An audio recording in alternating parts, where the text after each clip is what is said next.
I'd always had the idea of adding Dismemberment to my game right from the very beginning, as I thought it would fit well with the bloody aesthetic of my game, Slaughter Cats. But whenever I looked into it, I was always put off by the fact that I'd have to manually split apart the characters, as I thought I would have to have different body parts for each character and different versions of the character with different limbs removed. While this is relatively straightforward to do, as I have so many characters and enemies in my game, even at this point where there's still a lot being added from month to month, there's still around 70 or 80 character models at this stage, so I thought it would be a nightmare to split apart every character and would take forever. After having spent the majority of the time over the past year developing levels and wanting to do something new and more interesting, I decided I'd give the Dismemberment system a shot, as I often find the process of building new systems the most enjoyable part of game dev. I knew, however, that it would still be very monotonous in certain areas, as the task of splitting apart all the skeletal meshes would take a very long time. Nonetheless, it still paled in comparison to the seemingly endless task of creating all my levels. As well as adding a new feature to the game, the Dismemberment system would help improve the existing system I had when enemies exploded, either due to being killed in the chunky chunk mode or being killed by magic. Currently, enemies would explode and I'd simply remove the skeletal mesh and spawn some generic naked body parts which were covered in blood, which looked vaguely okay the first time you see it, but especially as this would be seen by players quite often, you start to notice that the body parts are always the same and not similar to the enemy you killed, as well as all the body parts having no clothing, despite the most enemies having clothing and accessories. I began by checking out all the plugins on Unreal Marketplace, as I assumed the process would be really difficult and have some hidden complexity like a lot of game systems. I found I already had one plugin which had Dismemberment as part of the features, so I decided to experiment with this a bit, with the idea of extracting out all the useful blueprints and components. My initial thoughts on how Dismemberment system would work would be you'd have a standard skeletal mesh, and then when Dismemberment happens, the skeletal mesh would be replaced with a different skeletal mesh, with, say for instance, no leg, and then a separate static or skeletal mesh would be spawned for just a leg, and this would fly off.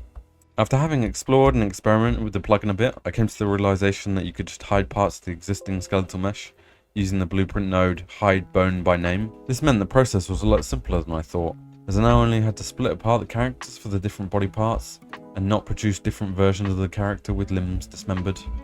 Given the process was now easier than I initially imagined in terms of how to implement it within my project, and the fact that the plugin wasn't very streamlined and was unnecessarily complicated and bloated, I decided to implement a Dismemberment system from scratch myself. I always like to build systems myself if I can, as obviously then I can completely understand how every aspect works, and I can easily make the system completely bespoke to my project. Initially, I started testing that if the appropriate bone was hit, I could make it disappear, and that I could then spawn the correct body part. After a fair bit of testing, I managed to get this to work as expected. At its most basic level, the system worked, so I knew I just had to keep on building on it and improving it to make it look good and work effectively. At this point, the most notable issue was the body parts for spawning, but they'd just be spawning and fall straight to the floor. So I added some velocity to the body parts to make it seem like they were powerfully cut off. The next step was to add blood effects to both the body parts and the area of the enemy the body part was cut off from, as currently without any blood effect it seemed a bit bland and you could see in both the body part and the enemy mesh. After a fair bit of experimenting, I managed to get the blood spurt effect to spawn in the correct places and stay with the object they are attached to. I had a permanent blood spurt effect to the enemy until they are killed, and a temporary blood spurt effect to the body part so as not to impact performance too much. After experimenting with the system and dismembering many enemies at once, I also thought it looked a bit odd that there were potentially so many body parts scattered around, but there was no blood near the body part after the blood spurt effect stopped. I decided I'd add a decal underneath the body part 4 seconds after spawning. By this time, typically most of the body parts would be on the floor. I think this made the gore a little better and helped the environments look more realistic, given all the body parts everywhere. At its current stage, if you hit enemies in the same area, they would still keep spawning the body parts, even if on the character the body part had already been removed. So I needed to add a check so that if the body part had been removed, it couldn't be spawned again. This had a bit of extra complexity, as with the system I built for both the legs and arms, you could detach both the upper and lower parts, or the leg or arm as a whole. When fighting at this point with the Dismemberment system, every time you hit the associated bone for the first time with your attack, the body part would dismember.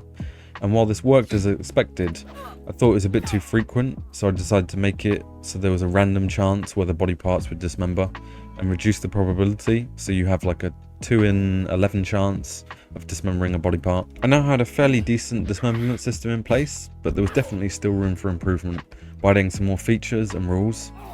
With the current system, you could remove the character's legs and head and they would still run around, which I thought didn't really look good and make sense. Initially I was thinking enemies could maybe still survive if they've had one leg removed, although with the default walk and run animations this looked really stupid. Unfortunately I didn't find any good animations for characters hopping, so I decided to only allow characters to have their legs removed if they died, at least for the time being. I thought about this for quite a while as to whether I wanted to allow players to dismember enemies and have their enemy die as a result, specifically if they dismembered the head or legs. I thought it'd be cool if you could, for instance, cut off the enemy's head at any point and they'd die, but I thought this might make enemies a bit too easy if players find a way to accurately target the heads.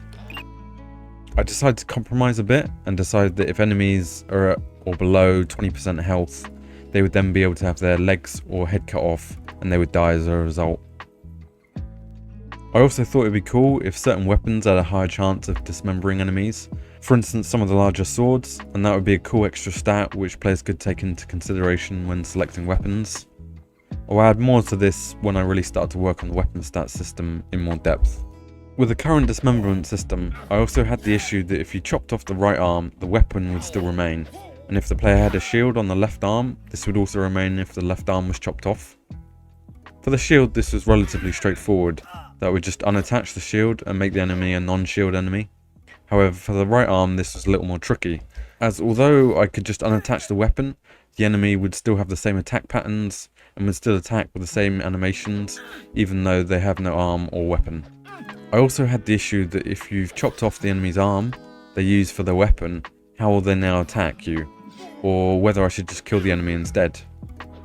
I decided on changing the enemy so they would now try punching you with their left arm and modify the enemy's attack patterns for this accordingly. My next thought was, what if you cut off both the enemy's arms? I thought it would be funny if the enemy was trying to headbutt you, but at the same time I thought this would be a little bit stupid.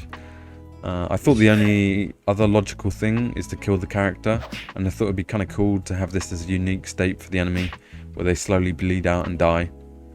With that in mind, I changed the enemy's behaviour, so when both arms are cut off, they run away and slowly die and scream, shortly after running away.